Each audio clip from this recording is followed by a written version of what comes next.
12 айдын султаны болгон Рамазан айында Салам Кыргызстан берүүбүздүн 2-чи сезону старт алды. Саламатсыздарбы? Кутмандуу күнүңүздөр менен улуу урматтуу кыргызстандыктар. Бардыгыңыздардын жаркырап жайнап келген Рамазан айыңыздар менен чын жүрөктөн куттуктайбыз. Салам Кыргызстан! Салам Кыргызстан, жалпыңыздарга жакшы маанай, жагымдуу күн каалайбыз. Кайрадан сиздер менен биргеликте жолугуп жатканыбызга, жаратканга миң мерте ыраазычылыктарды билдирип, кайрадан дагы бир жолу саламатсыздарбы деп калабыз. Анда эмесе ардактуу айымдар жана мырзалар, сиздерди көпкө күттүрбөй майрамдык берүүбүздү баштамакчыбыз. Анда эмесе салам Кыргызстан!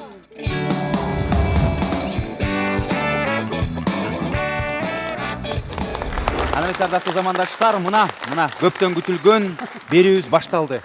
Баары эле сурады, качан чыгасыңар, эмне жок болуп кеттиңер? Биз да силерди ошондой эле сагындык, биз да ошондой эле күттүк, чыдамсыздык менен ушул күндү күтүп жүрдүк. Мына ыйык айда 11 айдын арасынан 12 айды, жок, мен 11 айды алып салып атпаймынбы? 12 айды тандап туруп, Орозо айында баштап жатабыз. Ассаламу алейкум деп дагы бир учашабалы. Бизде бүгүн жылдыздуу конокторубуз биринчи жолу болуп мындай эфирибизди ачып берели деп келген меймандарыбыз отурат. Ырыңыздар аябай жакты, чын эле майрам менен куттуктап өттүңүздөр. Чоң рахмат. Мейманда Мирбек Атабеков жана Турдакун Ниязалиев. Кандайсыздар деген өзүңүздөр айтып кетсеңиздер. Кудайыма шүгүр, эң жакшы. Мирбек мырза кандайсыз? Аллага шүгүр, жакшы жок калдык. Орозоңуздар кабыл болсун. Рахмат. Азыр мына Рамазан айы болуп, баарыбыз орозо тутуп, бардык мусулмандар. Келиңиздер анда ошо орозо жөнүндө бир аз маалымат бере кетсеңиздер. Албетте, исламда 5 түркүк болсо, ошол 5-өөнүн бирөөсү мына так ушул орозо, Рамазан айында орозо тутуу.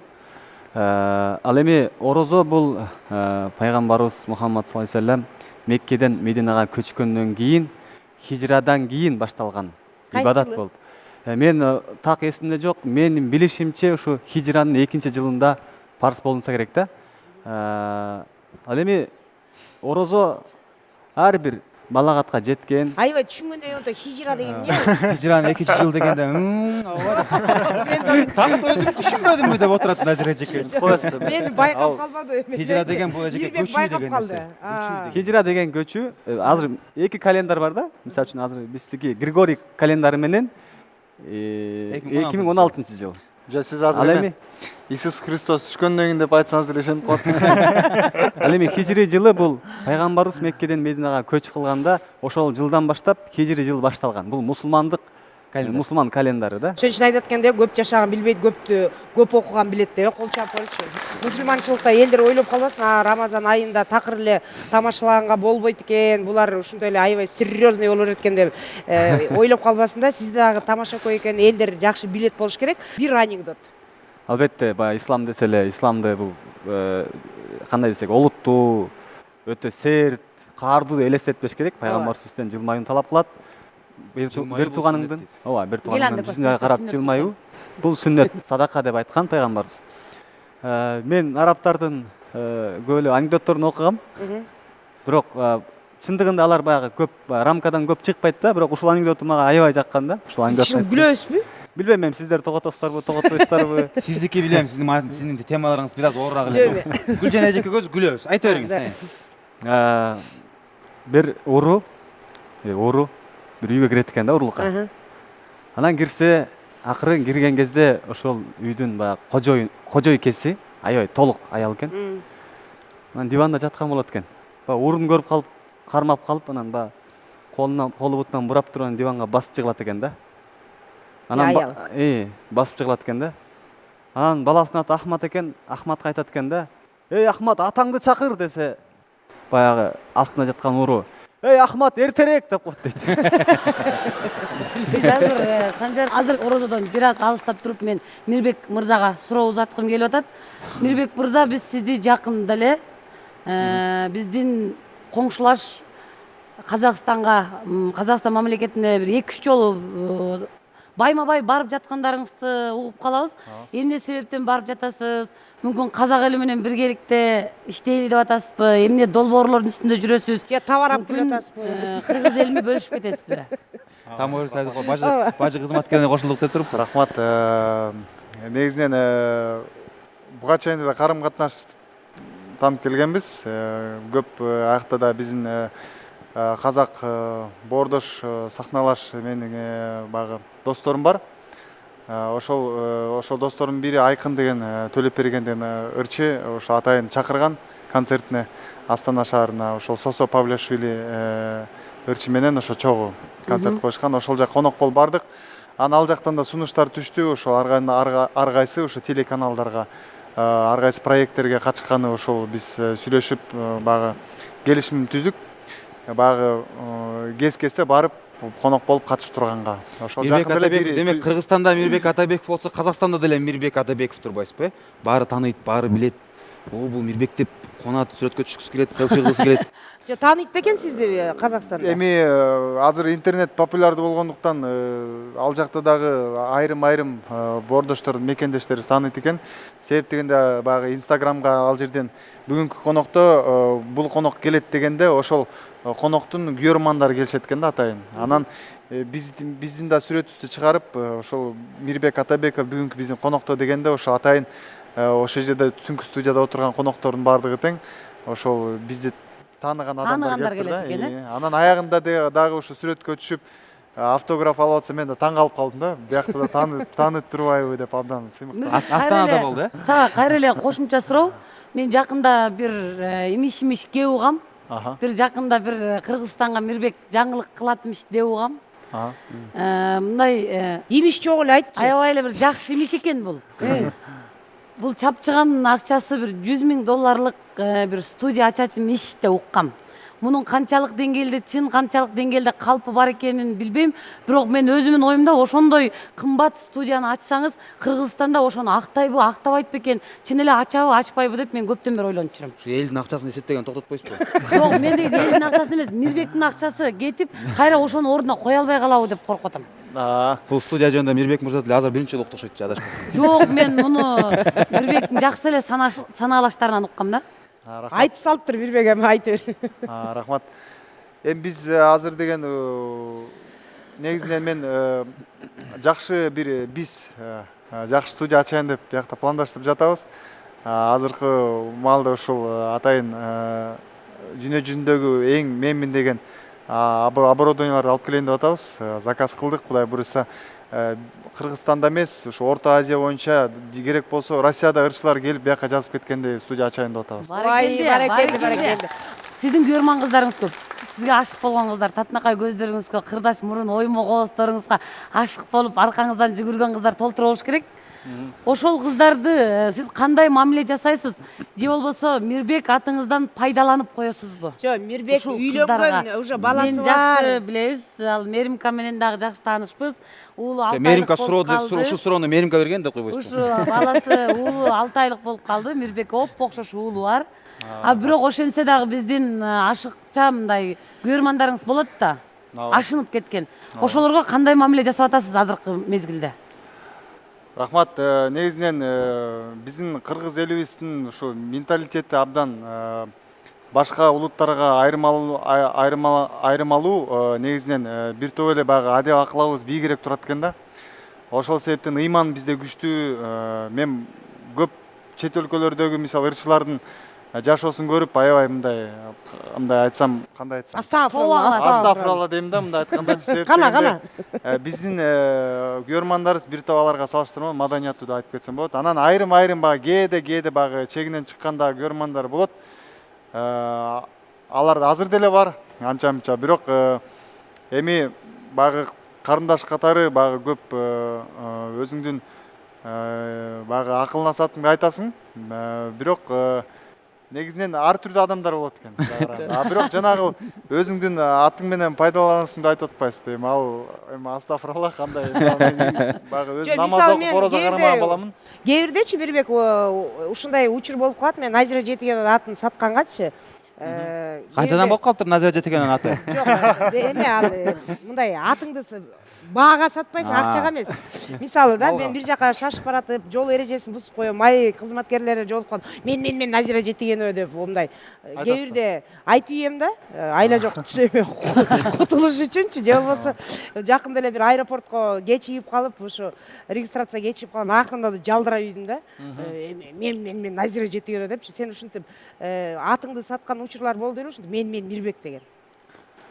Жок, мен деп айткым келбейт, эми бүт жерден эми калыстык керек да. Себептен эгерде Эми сен өстөр эле тааныйт да. кээде дагы байкабай эле жол эрежесин бузуп алсам, мен өзүм багы өзүм барып, мисалы бир жерден красныйдан өтүп кеттим да, анан кийин бурулуп туруп гаи туруптур да. Анын жанына барып туруп, эми токтотот экен деп уже заранее токтоттум да. Токтотсо мени токтоткон жок да. Анан байке мени нарушать этпеди, эмне токтоткон жоксуз? Сен качан көрбөй калдым деп атпайбы. Молодец, чынын айттың деп кете бер деп эметип атпайбы. Ошондой учурлар болот да. Ушундай мен кыйынмын негизи деп койгом. Турдакын байкебизге суроо. Мен мактанбайм да деп туруп эле мактана бербейсиңби? Жана жубайым деген ыр чыгып тур тээ илгери эле. Эмнеге барышынан эле өзүңүз ырдаган жоксуз? Эмнеге болду Мирбек байкеге сунуш болду? Мындай да, ортодон 2 жыл күтүпсүз. Кана азыр элдин баарынан эле оозунан ар бир телефондон, ар бир маршруткадан, ар бир кинотеатрдан, ар бир кафеден чыгып аткан үн ар бир ыр сиздики болуп атат. Эмнеден болду себеп? Себеп эми мындай да, мен өзү буга чейин баягы сүйүү темасында ырлар жазып келгем мектеп учурунда. Анан университетке келгенде араб тили филологиясына тапшырып калдым. Ошо тил аркылуу динге жакындап калдым, дин маданиятын түшүндүм, дин эмне экенин түшүндүм. Анан бул ырларды жыйыштырдым да. Анан дин ырларды ырдап баштадым. Аллага чакырган, исламга чакырган, пайгамбарыбызга салават дегендей. Анан бул негизи ырдын оону башка эле, сөзү башкача болчу да. Сүйүү тууралуу. Анан ошону баягы Мирбекке сунуштаган ошол болгон да. Бирок бунун сөзүн алмаштырып айткам. Эмне сизге дин кишисине сүйгөнгө болбойбу? Жок, эми ошону азыр айтып келатам да. Мирбек айткан ошол ырдын сөзүн алмаштырып ал, адеп ахлакка чакыра тургандай кылып. Анан Мирбекке 2 жыл күттүм.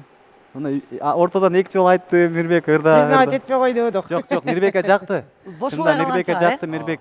Ооба, чында эле ошол убакта ырлары көп хит болуп аткан, аябай бирин аткарсам бири, анан жазам деп койбосо керек да, кийинчерээк элечи. Анан мен оюма туура келди да, эми ушуну баягы чыныгы сүйүү бул никеден кийинки сүйүү да. Буну Кудай таалам колдогон сүйүү, мына ушул сүйүү да. Эми ушуну бир элдерге пайдасы тийсе экен, үй бүлөлөргө бир пайда болсо экен деп, анан жубайыма деп чыгардык. Албетте бул жубайыңыз аябай сүйүнсө керек, жубайыман сурап көрүш керек. Сүйүүндө окшойт. Ырдагандан бери сурай элексизби? Мен мага көп билгискен жок. Жок, ушул жакшы экен деп койдум. Ырыңыздын бир саптары бар да. Жароо Керим өзүң барда, жашоом сени мен шаңдуу эле депчи. Бул мен ойлопмун, биринчи укканда ажырашып кеткен ырдаса керек депчи. Ошого жакыныраак экен да. Муну мазмунуна кандай түшүнсө болот? Мисалы, Жароо Керим өзүң барда, жашоом шаңдуу эле. Мындай да, Жароо Керим өзүң барда деген сөз, сен жанымда жүргөнүңдө жашоом шаңдуу. Эми бул кечкиле аялында экөө жанында жүрө бербейт да, бул жумушка кетет, аялы үйдө калат, ошо маалда айтып атсаң керек да. Сиз өзүңүз ойлоп аткан сөз, жапастан эле күйөөңүз эч алып жүрөм депчи, айтып коюңуз беле. Аз күйөөсү тердилет. Булар эмесе тамашалашып жүрөт, эми жаш балдарга түшүнгүлө. Экөө жаш бала экенбиз. Башында чынында Жароо Керим өзүң барда, жашоом шаңдуу эле десең, ушундай окшойт ойлогом, а кийин жакшылап угуп көрсөм. Мен биринчи жолу угуп атам, ушундай суроону биринчи жолу угуп атам, чындыгында. Журналисттерден Бирок бар экен, ушундай. бар экен, ушундай адамдар бар экен. Бар экен. Гүлжайнадан Ушунча жылдан бери келип, салам Кыргызстандан жолуктум деп койду. Гүлжайнадан Рекорд койдуңуз. Келиңиз, суроо узаталы, кайрадан эле бир куплетин Мирбек да мырза. космо ошону үзүндө эле. Мирбек мырза, биз деги эле ушул майрамга деги эле Мирбек байке менен Турдакун мырза келет экен дегенде аябай кубандык. Анан чын айтканда 2 жыл мурун сизге сунуш түшкөнүн эле биз билгенбиз. Анан бүгүнкү мүмкүнчүлүктү колдонуп сизге жубайма аттуулардын ырдын сөздөрүн даярдап койдук. Жандуу үн менен каалаган жерден каалаган бир куплет, бир припев кылып туруп, жандуу үн менен Мирбек Атабеков аткарып берсе кандай деп ойлойсуз? Ооба, эл жагы кызыгат болуш керек, ушул ырды Мирбекке берсе, ырдалбай калыптыр, өзү ырдап чыкты. Эми Мирбектин аткаруусунда кандай угулат эле, Бирок бир шарт бар.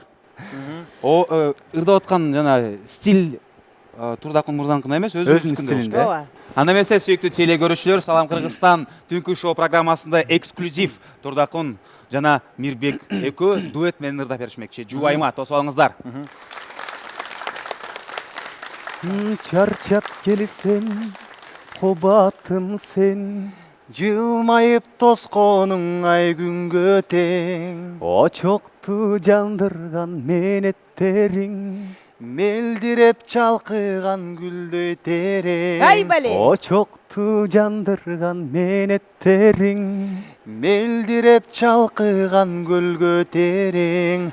Кандай сезим Сүйүү деген балдай сезим, сүйүү терең жарокерим, өзүң барда жашоом шаңдуу, бакыт белең жарокерим, өзүң барда жашоом шаңдуу, бакыт белең. Браво! Ойбали!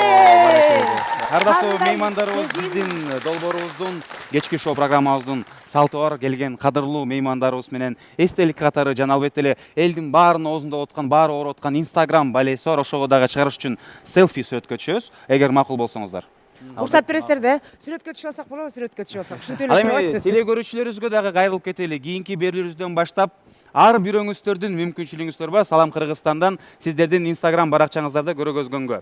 Ал эми кантип десеңиздер, Салам Кыргызстан сөзүн колдонуп кыска, оригиналдуу, күлкүлүү видео тартсаңыздар жана оригиналдуу сүрөт тартып туруп, ылдыякта көргөзүп аткан адреске жөнөтсөңүздөр, биз сөзсүз түрдө тандап мыктылардын мыктысын көргөзмөкчүбүз. Анда эмесе сөзгө Сүрөткө түшөлү. түшөлү. Коноктор отура берсин, биз туруп барайлыбы? Албетте, келиңиздер. Конок мырзаларыбызга өзүбүз келели. Артынан эле бияка туруп алайлы, э? Студияда отурган меймандарыбызга да кайрылып кетели. Келиңиз, Биз чоң дагы эле түшсөк мындай болмок деп отуруп көрө албастык көргөзбөй бир кол чаап койсоңуздар. Раз, два, три, четыре.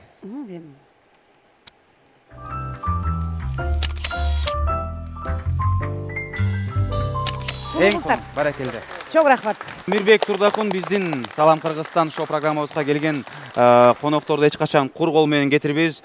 Эгерде мен жалгыз болсом кетирип коюшум мүмкүн эле. Бул жакта эжекелерибиз кой кур кол менен кетирбейли дейт.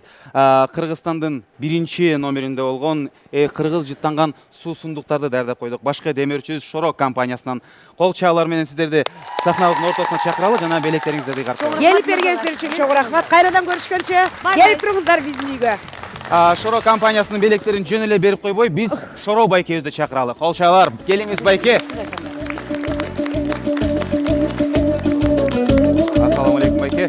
Бул сиздердин белегиңиздер, караңыздарчы бүт баары бар. Атайын байке эскирип кетпесин деп өзүнүн мотоциклин менен жаңы эле алып келип берди. Суу десе суу, шоро, жарма, куруттары жана мунун баары сиздерге. Кол чаалар. Мына белектерди сиздерге ыйгардык. Оор болгондон эки жактан кармап турушат. Келиңиздер. Эркин микрофон, каалоо тилек, куттуктоо сөз жана албетте эле майрам менен куттукталсаңыздар болот. Баарыңыздарды майрамыңыздар менен куттуктайбыз. Орозоңуздар кабыл болсун, айтыңыздар марек болсун. Аллах таалам баарыңыздардын дуаңыздарды кабыл алсын. Албетте ушул айлардын эң улуусу болгон, эң урматтуусу болгон Рамазан айында тутуп аткан орозоңуздар кабыл болсун. Ушул Рамазан айында кылган ар бир ибадаттарыңыздар кабыл болсун жана келе жаткан жаркын айтыңыздар марек болсун. Аны эмесе дагы бир рет алтындай мүнөтүңүздөрдү бөлүп келгениңиздер үчүн ыраазычылык билдиребиз. Кол чаалар менен узатып алмакчыбыз. Мирбек Турдакун, кол чаалар. Келиңиздер.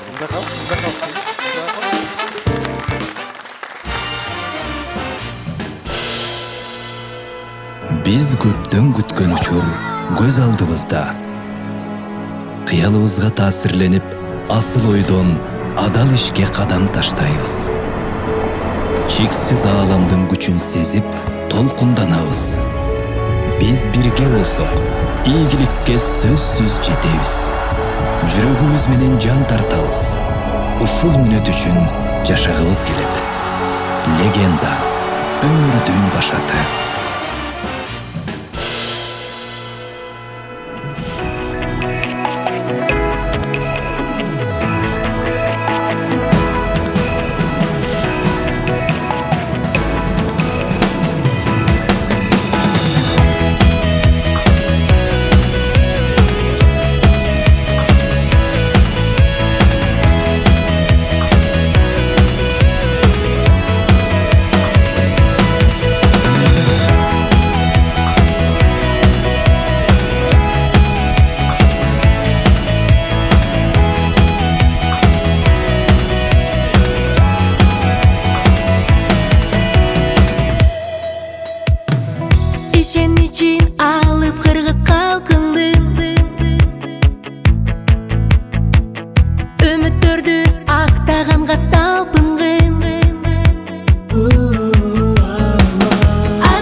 жашоодо көзүн табып турмуштун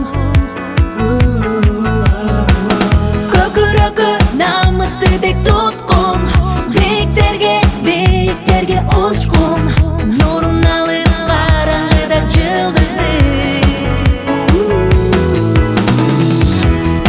элим мени желбиресин желеги менин жерим ыйык туткан мекеним элим менин желбиресин желеги менин жерим ыйык туткан мекеним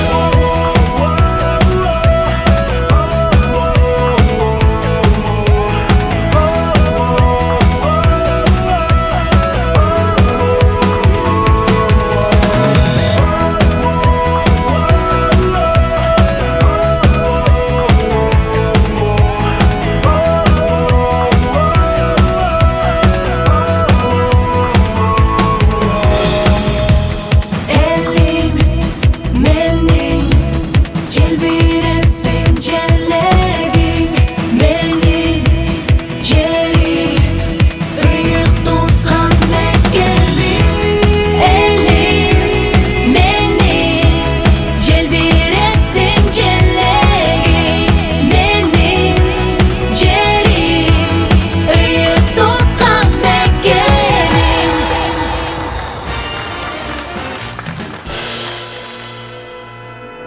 Мен эң негизи биз Салам Кыргызстан 2-сезону башталганына аябай кубанып турам. Себеби деген кыргыз элин өлө сагынгам. Ай, азыркы экинчи коногубуз ким экенин билесиңби? Мен сурабайм. Мага айтпаптыр. Санжардан Эми сурабайм. дагы бирөө тап келет жел могустагы. Жөнтүрчү. Азыр сонун конок келет болуш керек. Ким келер болду экен, Санжар айтсын. Экинчисине. Санжар. Өзүңүздөр байкагандай эле теле көрүүчүлөрүбүз биздин айымдар бири менен тартышып ким келет деп билбей атканына караганда мен билем. Демек ким кыйын экенин белгилүү болуп калды. Салам Кыргызстан түнкү шоу программасынын жылдыздуу коногу Кыргыз Республикасынын эл артисти Гүлнур Сатылганова.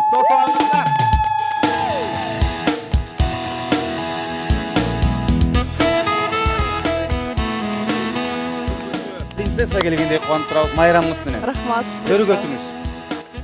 Куш келипсиз эжеке. Рахмат. Төрдөн орун алыңыз. Мен жакшы көргөн ырчы эжекем келген тургай. Кандайсыз? Жакшы. Аман эсен келип алдыңызбы? Ооба, буюрса. Майрамыңыз менен. Сиздерди дагы рахмат. Чарчабай келдиңизби? Ооба, чарчабай эле. Жайдын аптабынан Жакын кыйналбай. эле жерге чарчабайт. Кыйналбай эле. Гүлнур айым. Келиңиз эми ачык сүйлөшөлү. Мен бул суроомду 1 жылдан бери даярдап жүрөм. Салам Кыргызстандын 1-сезонуна эмнеге келген жоксуз? Эми биринчи көрөйүн дедим, кандай берүү экен, кандай даярдыктар кандай экен деп анан көрүп алып, таанышып алгандан кийин анан келейин деп чечтим. Биз тесттен өткөн турбайлыкпы? Бизди фильтрлептир да жеке. Электептир. Жайдын ысык күнүндө өзгөчө бүт инсандардын баары, элдердин баары эс алып жүргөн кезде Гүлнур Сатылганова эмне кылып атты экен? Буюрса, эми барабыз да эс алганы. Буга чейин баягы эми чыгармачылык адамдар дайыма баягы майрам күндөрү башка кесиптин ээлери эс алса биз иштейбиз го. Ооба, милиция менен ырчылар, Ооба, элдин көңүлүн көтөрүп, эми буюрса, эми эс алганга убакыт келди. Эми эс алабыз буюрса. Орозо кармап атасызбы? Орозо кармаган жокмун.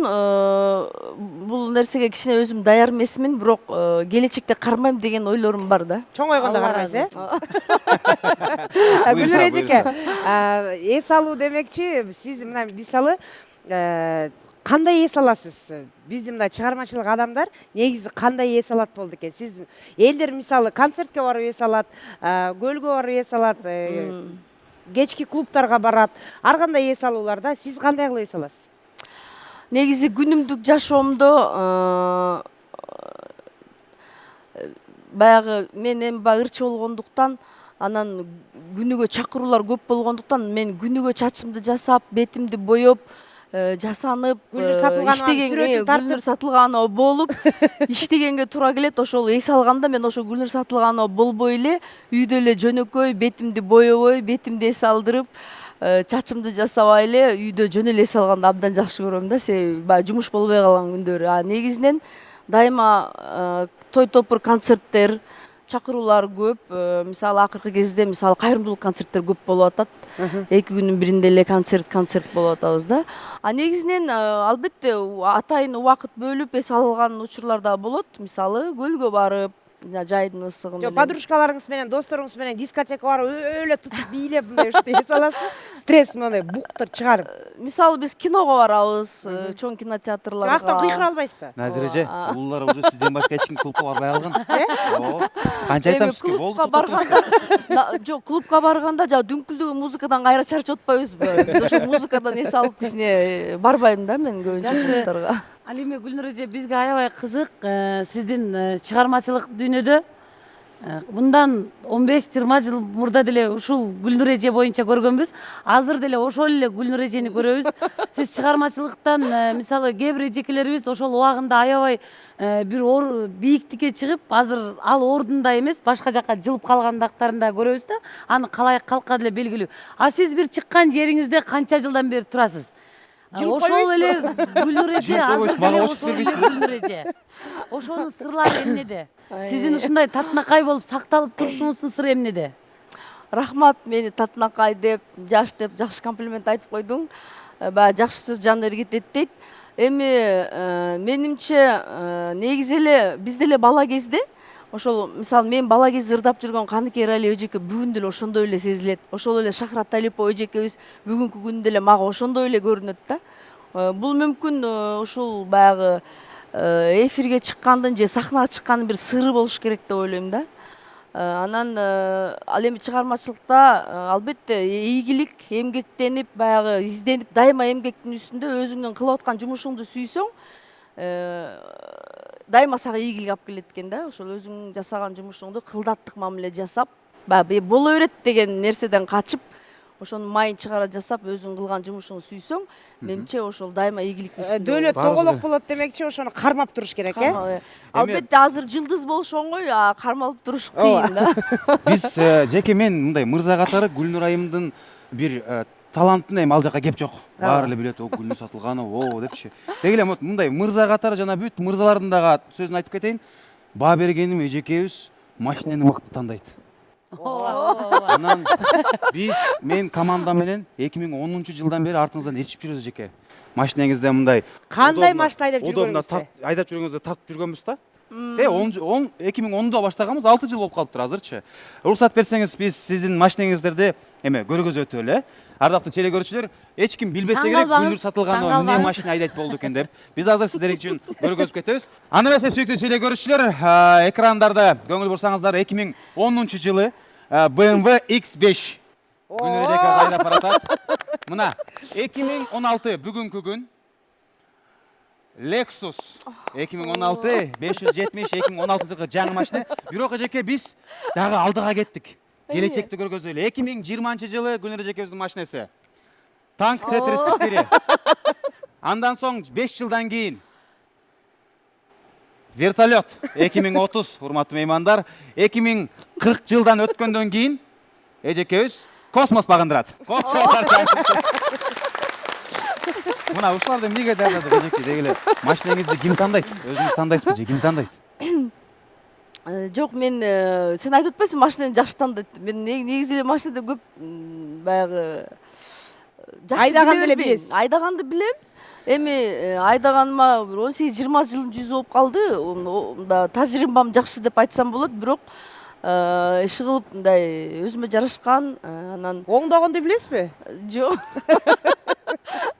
Караңызчы, элдер мындай эми мотору жакшы болсун, ходовкасы жакшы болсун деп тандайт эжеке, мындай цвети жарашкан өзүмө машина тандайт. Эжекебизге кол чаап койсоңуздар болот, ардактуу меймандар. Дагы бир суроо бере алайынчы мен, Жок, өлтүрөм. Сен бердиң. Гүлнур эжеге бере Үчүнчү алайын. мага. Мен мындай отуруп турайын. Бул машина тандаган боюнча аябай жакшы экен. А бирок жок дегенде бир жолу машинанын дөңгөлөгүн алмаштырып же бир жолу бир жерин оңдодуңуз беле? Жок, андай дөңгөлөк жарып калса бирөөлөр чакыра коесуң да. эч качан колуңузга ключ алып бураган эмессиз. Ал эми менимче бул аялдын жумушу эмес го деп ойлойм. Жок, мисалы мен да келбейт болуш керек. мен мисалы могу Ош Бишкек жолунда бирде дөңгөлөгүм жарылып калып, өзүм эле жакшынакай кылып намкратты алып көтөрүп, ключту алып дөңгөлөк Гүлжан эже, Сен алда көңүл тапкан өрчү, ал сиз ал кезде таксовать этип жүргөнсүз. Жок, биз гастролго кетип ойлоп атканбыз. коем, жана таксовать окуучу этип кыздарым бар болчу. Азамат сен жакшы билет. Жок, эми Гүлнур эжеке экөөбүзгө караганда аябай назик, Назигирээк, экөөбүз эркегирекпиз да мындай. Мен азыр суроомду берип алайынчы, Гүлнур эже, сиздин мага даже шыңкылдаган голосуңуз, күлкүңүз чыгат да. Бир жылдары Кыргызстан оондору же кайсы радиодо сиздин күлкүңүз менен бир рекламалар кетчү эле. Ошо күлкүңүздү дагы кыргыз эли баары тааныйт. Мисалы, Күлкүңүздү сатпайсызбы дебейсизби? жок, мен мындай деген суроо берейин деп аткам да. Жөнчү Мисалы, атадан чыккан сүйөктөй болуп. биз адам сүйлөп атканда, ырдап атканда баардык эмелерди ырчылар өзгөчө, голосту коет го. Сиздики мындай ордуна, фундаментке куюлган сонун голосуңуз бар да. Бир убакытта менин колумду эшикке кыпчылгам да. Ошондо мен өзүмдүн башкача үнүмдү уккам да. Мен мындай сүйлөгөнүм, бир жазап аракет кылып сүйлөйт экенсиз да. Эшикке кыпчыганда ушундай башкача үн чыкканда. Кандай үн чыккан бир көрсөтөт. Деген чыкканда. Сиздин деле мисалы бутуңузду бирөө басып алса, же болбосо Кудай сактасын эшикке ушундай кыпчып алган убакыттар болот го, ар кандайчы. Ошондо башкача голос чыгабы же ушундай эле деген чыгабы. Жок, эми мындай мен деле баягы Жаныңыз жаның ооруп ооруса кеткен. албетте кыйкырасың, бирок кандай десем, Мага аны ушундай эле бирөө сезилет. мындай сырттан уккан бирөө айтпаса өзүм айта албайм го. Колум сынып калды деп. Ушу биздин улуу сатирик агайларыбыз, Манас Бердибеков деген рахматтылык агайыбыз бар. Рахман агайлар болуп, ушундай гастролдо жүргөндө, ушу үн жөнүндө бир неме да, аябай кызыктуу окуя. Райондун акими келип, Манас, дайла жүрөсүңбү гастролдоп? Мындай башка жумуштарга кир да, деп автобус, мурда жана темир автобустар менен жүргөндө автобуска моундай кылып туруп сүйлөп атса, шамал болуп кетти, колуң кыпчып калат экен да. Колум деген экен да. Ошентсе тиги Рахман Разыков кийин Манас Бердибеков агайыбыз шылдыңдатат дейт. Эми ошончо аябай кыйын болуп сүйлөп атып, колуң кыпчып калганда деле о колум деп койбойбу депчи. Ошондуктан сиз колуңуз кыпчып калса колум дебейсизби? Жок, антпейм албетте. Мен деле кыйкырам, бирок Бир кыйкырып бериңиз анда, бир эле. Колуңузду кыпчып берейин дебейсизби? Ай, Гүлнур эже, биз сизди көрүп, сизди биз кичинебизден бери сизден мындай сизди биз аябай мындай, кандай десем, мындан 5 жыл, 10 жыл мен сахнага келе элек учурда ушул Гүлнур эжекелер кандай кишилер болду экен деп мен ушундай бир кыялымда гана жашачусуздар да. Бирок мынакей сизди көргөн адамдын мындай жашагысы келет да. Жашаш керек деген болот. Бирок билесизби, кээ бир кишилерди, кээ бир айымдарды көргөндө өлгүң келет го. Ушундай самтырашат. Ошондуктан биздин айымдарга эмне деп кеңеш берет элеңиз? Жашаш үчүн, айым болуп жүрүш үчүн кандай кеңеш бере алат элеңиз? Мына сиздин фигураңыз, келбетиңиз, сулуулугуңуз өзүңүздүн возрастыңыздан жаш көрүнөсүз, анан фигураңыз зыңкта, азыркы жаштар айтмакчычы. Ошого кандай тренажерный залга барыш керекпи, эмне жеш керек, кандай боёнуш керек, күлгөндө сиз азыр бетке бырыш түшпөш үчүн деп мындай күлүш керекпи же кандай, ошолорду айтып берсеңиз. Эми негизи адамдын колунан бардык нерсе келет. Биз бир гана адамдар жалкоо болобуз да. Анан кийин ошол жалкоолугубуздун айынан көп кыймылдабай, өзүбүздүн фигурабызды бузуп алып, эми көп эле ден соолукка зыяндуу нерселерди өзүбүз эле жасап коюп атабыз. Андыктан албетте, мисалы мен акыркы кезде, мен деле бир кезде аябай толуп кеткем. Анан акыркы кезде чындап эле тренажерный залга барып атам да. Анан туура тамактануу, анан дайыма ичке кир сактабаш керек экен да. Ички дүйнөң таза болсо, мен негизи эле айтам да. Эң маанилүүсү ушул болуш керек, ырчылар жаш көрүнөсүңөр, силер жаш карыбайсыңар деп бизге көп айта беришет. Мен айтам, себеби ырдаганда бук чыгат да. Адамдын ичинде бир жаман энергетика чыгып, ички дүйнөбүз тазарып турат. Ошон үчүн ырчылар карыбайт деп мен айтып коем да. Айтып калам кээде тамашага салып деле. Бирок негизинен эле ошондой.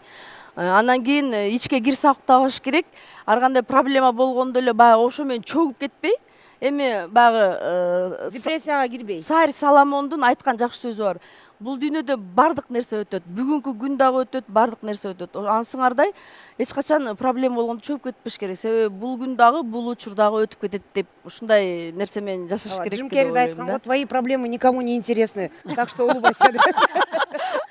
Сизге башында конокко келатканда эле айтпадымбы, Гүлнур эже ыңгайсыз суроолорду беребиз депчи, сизди мындай титияктан эле даярдап алдым эле го деп. Ошону неге даярдап атып экен деп мен да ойлоп аттым эле деги эле. Гүлнур эже мисалы да, сиз биз мынакей Гүлжайна экөөбүз кичикибизде эле эркектер менен чоңоюп, эркектер менен чүк ойноп, велосипед, эркектер ойногон игрушкалар менен ойноп калганбыз. Сиз өзүңүздү мындай алып жүрүшүңүз мындай жаратылыштан эле назиксиз да. Анан кийин мындай случайлар болуп калды. Мен эжекем деле Алина да аябай назик да. Сизден дагы өтөрөөк назигирээк да. Анан ар кандай случай болуп калат да, кырсык кашкабактын ортосунда дейт, Кудай сактасын андай кырсыктардан. Бирок эми сизге, например, бир көчөдө тоноочу болсо же ушундай болсо өзүңүзгө мындай туруп берип коргой аласызбы, өзүңүздү мушташып же беттен алып мындай чымчыйып же урuyган эме кыла аласызбы өзүңүзгө защита? Жалгыз болуп калдыңыз дейт, түндө кетип баратсаңыз, сизге бирөө тоноочу сумкаңызды же соткаңызды алайын деп атса, туруп бере аласызбы же болбосо ме деп кетирип жибересизби? Тоноо планын түзөт атат окшойсуз, Ай, Кой турсаң билип алайын. Кудай биринчиден албетте Кудай сактасын.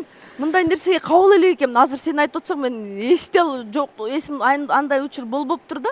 Бирок эгер ошондой учур болуп калса, албетте мен эми баягы согуш эмете албашым мүмкүн. Өзүмдү коргой албашым мүмкүн. Бирок мен ошол жерден мисалы мындай сөз менен айтып мүмкүн ошол мени тоноочуга мен мүмкүн ошол жерден мындай акылдуу сөздөрдү айтып ага мындай Анда мен тонобойм, тонобойм. Мен биле алайын деп аткам да. Бүгүн кечинде үйүңүздүн жанында. Назир эже, элестетиңиз. Баягы жөн эле тонойн деп келатып, акыл эс болуп кетет экен да. жок, акыл айтмакмын да. Ай, мындай кылган. Жок, Гүлнур эже, бир неме сөзүңүзгө аралжы. Аябай сиздин колуңуздан сумкаңызды жулуп, телефонуңузду алып кетип атса, ай балам андай болбойт да.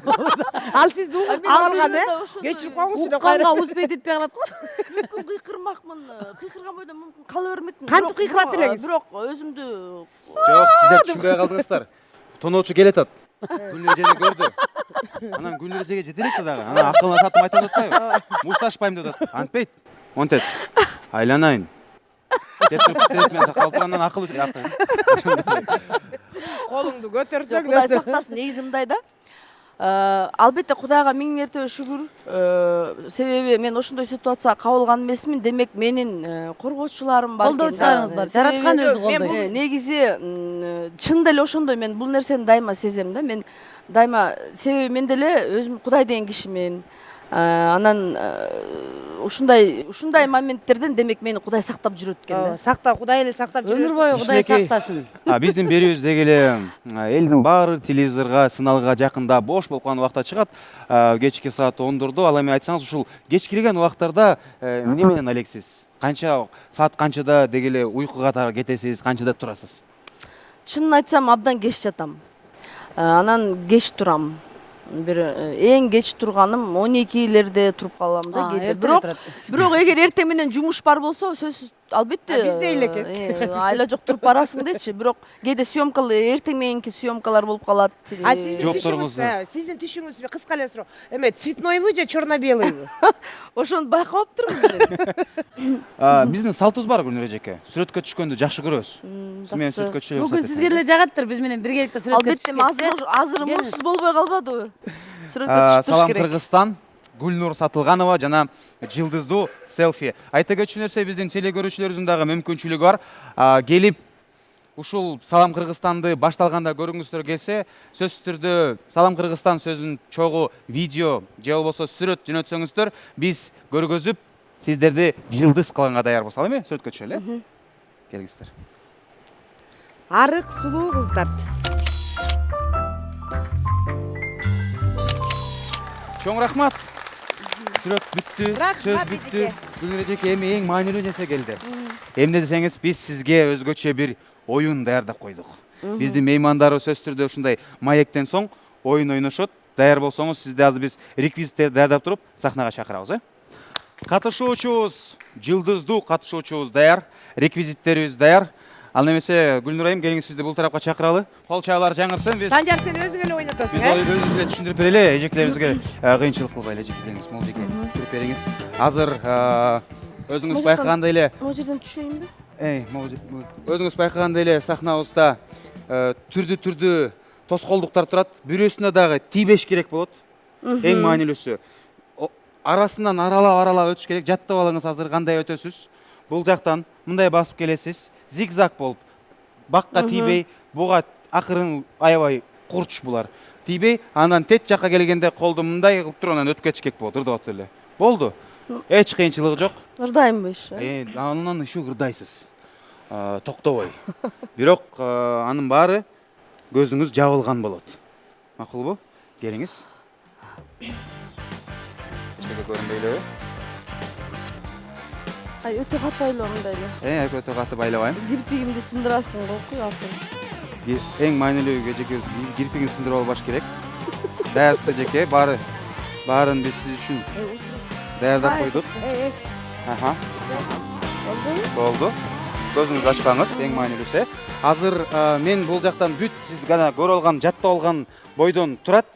Эң маанилүүсү, бир аз адашып атсаңыз, мен же оңго, же солго ылдый өйдө деп айтып турам. Гүлнур Сатылганова, салам Кыргызстан. Кол чабуулар, кеттик. Азыр сиздин ырыңызды коебуз. Ырдашым керек. Ошол ырыңыз менен чогуу ырдагыча өтөсүз. Коесуңарбы музыкасын? Кааласаңыз ырыңызды коелу, кааласаңыз койбой эле коелу. Өзүңүз ырдасаңыз деле болот. Музыкасы жок эле. Музыкасы жок ырдайсызбы? Мейли. Кол чабуулар, кеттик. Акапелла, жандуу үн. Гүлнур Сатылганова, эжеке абайлаңыз, баштадык. Ырдап баштай бериңиз. Баштай берейинби? Азыр. Сен колуман кармап аласың. Мен кармап турам. Адаштырбаш үчүн. Кайсы ырдырды? Каалаган ырдыңызды дедиңиз. Күнү сыйкы, абданы сыйкын ырдаңыз. Тууган жерде ырдайын. Уйкуман серпилгенде алыс жакта, айылдын ак таңдары эске келет.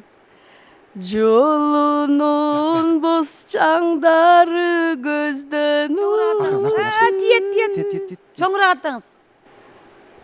Ырдайбыз. Көңүлүм өскөн жерге имериле. Кол тартыңыз. Ырдайыңыз. Көңүлүм өскөн жерге. Эми дальше өзүңүз. Ай. Ырдайбыз. Мен үнүмү угуп ырдайбыз. Имериле. Солго. Ай. Ырдай бериңиз. Ырдаңыз, эжеке, ырдаңыз. Чыгыш жак акшокумдан көйнөк кийип. Колдорду жанагындай. Бирөөсү ылдый, бирөөсү өйдө. Андай. Ырдай бериңиз. Баштадык, өтө өзүңүздөн азыр. Ырдаңыз. Бетинде жылдыз өчөт. Ай, ушакта эле, биякта эмес беле? Жок, биз ушакка коюп койдук. Жак жылдырып койдуңарбы мени? Ай, мен батпайм ал. Мына бат баратат. Өттүңүз, почти өттүңүз. Браво!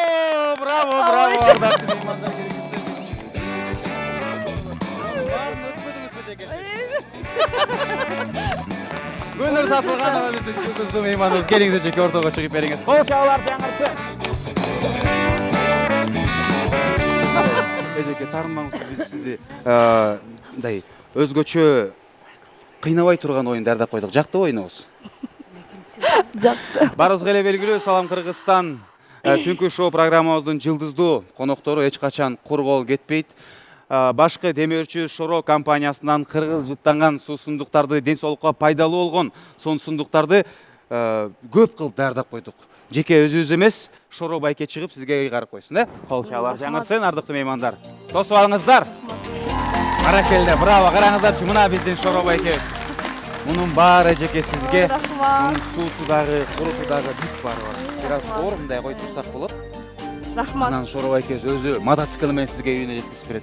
Келиңиз, эркин микрофон, каалоо тилек, куттуктоо сөздөр жана Гүлнур Сатылганованын кайрылуусу. Эми биринчиден бардык ушул кыргыз элимди, бардык мусулмандарды Рамазан айы менен чын жүрөктөн куттуктаймын. Оорозоңуздар кабыл болсун. Анан ушул Салам Кыргызстан берүүсүнө да чоң ыраазычылык. Анан мындай бизге негизи эле кыргыз элине ушундай кыргыздын суусундуктарын тартуулаган Шоро компаниясына да сиздерге рахмат. Бар болуңуздар, аман болуңуздар. Анда эмесе кол чабуулар менен мейманыбызды узатмакчыбыз. Гүлнур Сатылганова, Кыргыз Республикасынын эл артисти. Чоң рахмат эжеке. Келиңиз биз сизди өзүбүз. Келип туруңуз Гүлнур эже. Катыраак кол чабуулар.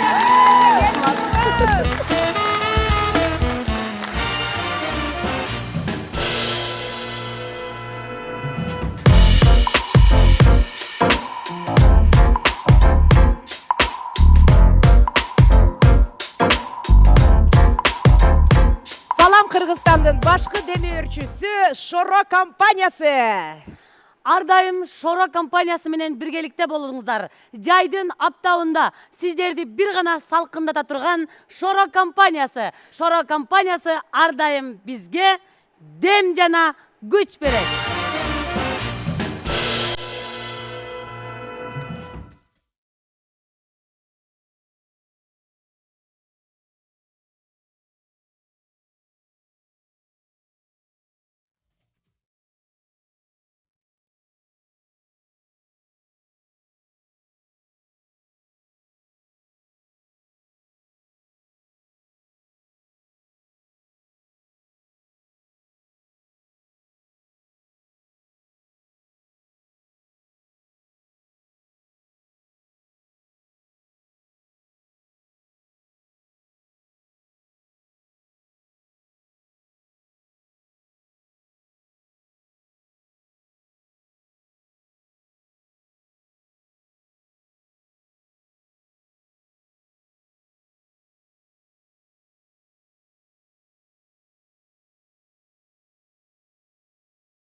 Жаңы сезон, жаңы декорация, жаңы дем күч. Салам Кыргызстан, бул бир гана биринчи эфирибиз, ошондуктан ар бир жума биз менен болуңуздар.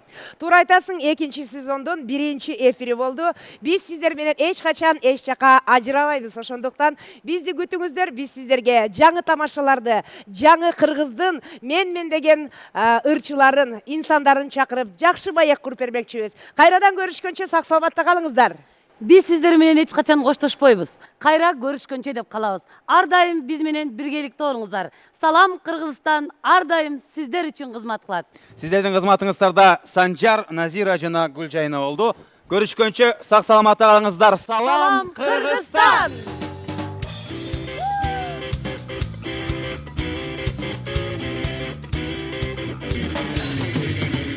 Ой Кудайым, ай. Мынакей Назира. Ушинтип бүгүнкү 2-сезондун алгачкы конокторун узатып алдык. Чарчабадыңбы? Жок, чарчаган деле жокмун. Буякта шорону ичип атсаң каяктан чарчайсың? Ушундай мага өзүмө дагы ушундай жакты бүгүнкү коноктор. Сен эмне жана Гүлнур эже келгенде эле башкача болуп калдың? Албетте, Гүлнур эже өзү аябай эле. Тосан, анын жанында отурат деген болбой калбадыбы. Жок, тимчил. Гүлнур эженин өзүнө эле окшоп койдум, калп эле мен.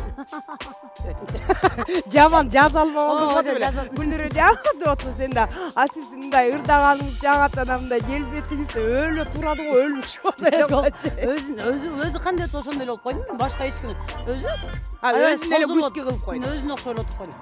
Биз эмени жанагы Мирбек менен берки жаңы ырчы бала ким эле? Турдакын. Экөөнүн тең арык болушуп, эркек болгондон кийин ичте бизге окшошпой.